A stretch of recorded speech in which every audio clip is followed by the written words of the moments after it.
Hi అండి, అందరు బాగున్నారు కదా. మాకైతే విజయవాడలో కొంచెం లైట్గా వర్షం పడుతూ చల్లగా ఉంది. ఈ టైంలో వేడిగా చాట్ చేసుకొని తిన్నాం అనుకోండి, సూపర్. బయట చల్లగా మనం వేడిగా తింటూ ఉంటే ఈ స్వీట్ కార్న్ చాట్ సూపర్గా ఉంటుందండి. చాలా టేస్టీ, చాలా ఈజీ కూడాను. స్వీట్ కార్న్ కడిగేసేసి విత్తనాలను తీసి పక్కన పెట్టుకుందాం. ఇప్పుడు స్టవ్ మీద ఒక పెద్ద ప్యాన్ తీసుకొని 1 లీటర్ వాటర్ వేయండి. అది కొంచెం బాగా వేడెక్కిన తర్వాత ఈ విత్తనాలు తీసుకొని దాంట్లో వేసేసండి.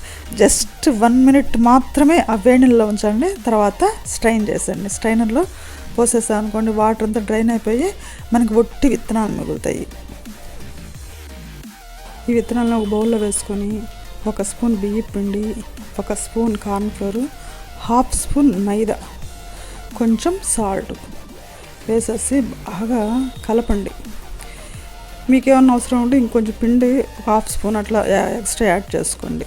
ఎందుకంటే మనం ఇవి నూనెలో వేయించాలన్నమాట.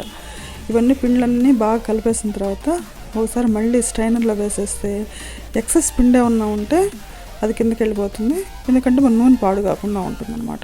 అందుకని ఈ విధంగా చేసిన తర్వాత స్టవ్ మీద బాండిల్ పెట్టేసేసుకొని కొంచెం డీప్ ఫ్రైకి సరిపోయేంత నూనె వేసుకొని, మరీ ఎక్కువ అవసరం లేదు. ఆ నూనె బాగా వేడెక్కిన తర్వాత మొక్కజొన్న విత్తనాలని ఆ నూనెలో వేసేసేయండి. అవి కొంచెం ఒక 3 to 4 మినిట్స్ వేయించండి.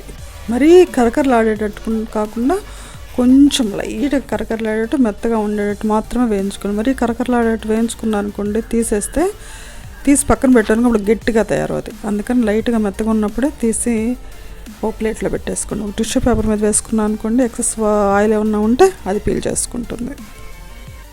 ఇవి సగం వేగేటప్పుడు ఒక గుప్పుడు కరివేపాకు వేసేసేయండి. హెల్త్కి మంచిది, చూడటానికి కూడా అందంగా తయారవుతాయండి. ఈ కరివేపాకు మంచి గ్రీన్ కలర్లో ఉంటుంది. ఎల్లో అండ్ గ్రీన్ షేడ్ బాగుంటుంది కదా, అందుకని అనమాట. ఇందులో తగినంత సాల్ట్ వేసేసేయండి. అలానే 1 స్పూన్ చాట్ మసాలా ఉంటే వేసేసేయండి. ఆమ్చూర్ పొడిగానే ఉన్నట్లయితే ఒక 1/2 స్పూను, 3/4 స్పూను మీకు టేస్ట్కి తగ్గట్టు అది కూడా వేసేసుకొని మంచిగా కలపండి. కొంచెం కారం కలుపుకుంటా అంటే కొంచెం కారం కూడా కలిపేసేసుకోండి. తర్వాత ఉల్లిపాయలు కొంచెం, టమోటాలు కొంచెం. నాకైతే కొత్తిమీర ఉందనుకున్నానండి ఫ్రిడ్జ్లో, అది ఎక్కడా ఉంది కనిపించలేదు అంతే. తర్వాత ఎప్పుడో కనిపిస్తుంది. ఇలా ఉల్లిపాయలు, పచ్చిమిరపకాయలు, టమోటాలు, కొంచెం కారం కావాలనుకుంటే కారం వేసేసుకోండి. మీకు ఆమ్చూర్ పౌడర్ లేదనుకోండి, నిమ్మకాయ పిండుకోండి. కొత్తిమీర అన్నీ వేసి చక్కగా కలపండి. అసలు ఇది ఎంత టేస్ట్గా ఉంటుందో తెలుసా మీకు, అసలు అదిరిపోద్దండి టేస్ట్. నాకైతే ఇష్టమైన చాట్ ఏంటంటే స్వీట్ కార్న్ చాట్. చాలా టేస్ట్గా ఉంది, చాలా ఈజీగా అయిపోతుంది. ఇన్స్టెంట్గా ఈ చాట్ చేసేసుకొని ఈ వర్షాకాలాన్ని, నెక్స్ట్ వచ్చే చలికాలాన్ని కూడా ఎంజాయ్ చేయొచ్చు. ఈ విధంగా చాట్స్ చేసేసుకుంటే మన ఇంట్లోనే. బయటికి వెళ్ళి కొనే పరిస్థితుల్లో, బయట కొనేదానికంటే మన ఇంట్లో చేసుకుంటే టేస్ట్ ఉంటుంది, చాలా నీట్గా ఉంటుంది. అసలు ముందు హెల్తీ కూడా అండి. వాళ్ళు ఏం ఆయిల్ వాడతారో మనకు తెలియదు కదా, అందుకని మన ఇంట్లోనే చేసేసుకుందాం. ఇలా కొంచెం ఉల్లిపాయలు, టమోటాలతో డెకరేషన్ చేసేసుకొని తినేసేటివేనండి. ఇంకా ఈ వీడియో నచ్చే ఉంటుంది అనుకుంటాను మీ అందరికీ. మీ ఫ్యామిలీ ఫ్రెండ్స్కి, తెలిసిన వాళ్ళందరికీ షేర్ చేస్తారనుకుంటా అండి.